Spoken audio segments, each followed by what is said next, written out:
ఇప్పుడు మనం చెప్పబోయే రెసిపీ అండి బంగాళదుంప గ్రీన్ పీస్ అండి. సో గ్రీన్ బటానీ అంటారు కదా, అదేనండి. ఇప్పుడు ఇది బ్యాచిలర్స్ కోసం చెప్తున్నానండి. నేను ముగ్గురు పర్సన్స్ కోసమే చేస్తున్నాను. సో ముగ్గురు కోసమే చెప్తానండి. ఉల్లిపాయలు మీడియం అయితే 2 తీసుకుంటే సరిపోతాయి, లేకపోతే 3 తీసుకోవాలండి. టమాటీలో ఒక మీడియం సైజు 2 తీసుకోవాలండి.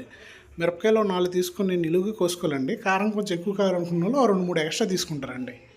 బంగాళదుంపలు కూడా 2 మీడియం సైజ్ తీసుకోవాలండి. గ్రీన్ పీస్ 100 గ్రాములు తీసుకొని పెట్టుకోవాలండి సైడ్లో.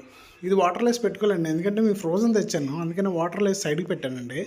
సో బంగాళదుంపలు కట్ చేసి సపరేట్ బౌల్లో బాయిల్ పెట్టుకోవాలండి, లేదా డైరెక్ట్గానే వేసుకున్న అయిపోతాయి, కానీ బాయిల్ పెట్టేసుకుంటే కొంచెం ఎర్లీగా అయిపోతాయండి. ఇప్పుడు పొయ్యి మీద ఒక ప్యాన్ పెట్టి దాంట్లో 3 టేబుల్ స్పూన్లు ఆయిల్ వేసుకోవాలండి. ఆయిల్ వేసుకున్న తర్వాత ముందుగా కట్ చేసుకున్న ఆనియన్స్ని ఫ్రై చేయాలండి. అది బ్రౌనిష్ వచ్చినంత వరకు ఫ్రై చేసుకొని బ్రౌనిష్ రాగానే తర్వాత మనం ముందుగా కోసుకున్న మిరపకాయలు కరివేపాకు వేసుకొని కొంచెం ఫ్రై చేసుకుంటారండి. ఫ్రై అయిన తర్వాత అల్లం వెల్లుల్లి పేస్ట్ కూడా దీంట్లో యాడ్ చేసుకుంటారండి. యాడ్ చేసుకొని ఉప్పు కారం పసుపు వీలైతే గరం మసాలా కూడా వేసుకుంటామండి. గరం మసాలా కూడా వేసుకొని కొంచెం వేపి దాంట్లో కొంచెం వాటర్ యాడ్ చేస్తామండి. వాటర్ యాడ్ చేసి అది కొంచెం ఫ్రై చేస్తామండి, ఎందుకంటే దగ్గరగా మగ్గేంత వరకు ఉంచుకుంటామండి. ఉంచుకున్న తర్వాత దాంట్లోనే గ్రీన్ పీస్ వేస్తామండి, ఎందుకంటే ఫ్రోజన్లో ఉన్న గ్రీన్ పీస్ కొంచెం మొత్తం వాటర్లో అయిన తర్వాత ఈజీ అయిపోతుందండి, అంటే లూజ్ అవుతుంది. సో ఆ గ్రీన్ పీస్ అందులో వేసి మెల్లిగా కలిపి జస్ట్ వాటర్ కొంచెం వేసి అంటే ఫ్రై చేసేటట్టు ఫ్రై చేయాలండి. ఫ్రై చేసిన తర్వాత అది కొంచెం ఫ్రై అవుతుందండి. ఫ్రై అయిన తర్వాత మనం ముందుగా కోసుకున్న టమాటీ కూడా అందులో వేసుకోవచ్చండి. ఇది బ్యాచిలర్స్ కోసం కాబట్టి నేను జీరా పౌడర్, ధనియా పౌడర్, కొత్తిమీర ఇలాంటివి ఏవి వేయట్లేదండి. సో అందుకని ఇది ఈజీ రెసిపీ అని చెప్పాను. ఇలా ట్రై చేయండి, చాలా బాగుంటుంది.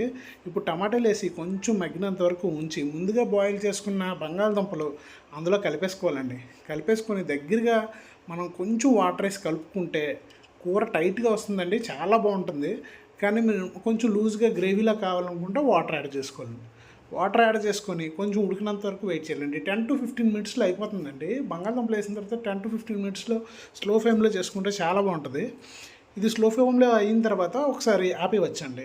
సో ఈ వీడియో కానీ మీకు నచ్చినట్టయితే లైక్ చేయండి, సబ్స్క్రైబ్ చేయండి, కామెంట్ చేయండి. చాలామంది నాకు అడుగుతున్నారు, సో అన్న నువ్వు చాలా స్పీడ్గా చెప్పేస్తున్నావు, కొంచెం స్లో చేయండి అనేసి. ఈసారి అందుకే కొంచెం స్లో చేశాను. సో మీకు వీడియో కానీ ఖచ్చితంగా నచ్చి ఎంతవరకు చూసారంటే నచ్చే ఉంటుంది. సో మీరు ఒక్కసారి నాకు లైక్ చేసి సబ్స్క్రైబ్ చేయండి ప్లీజ్.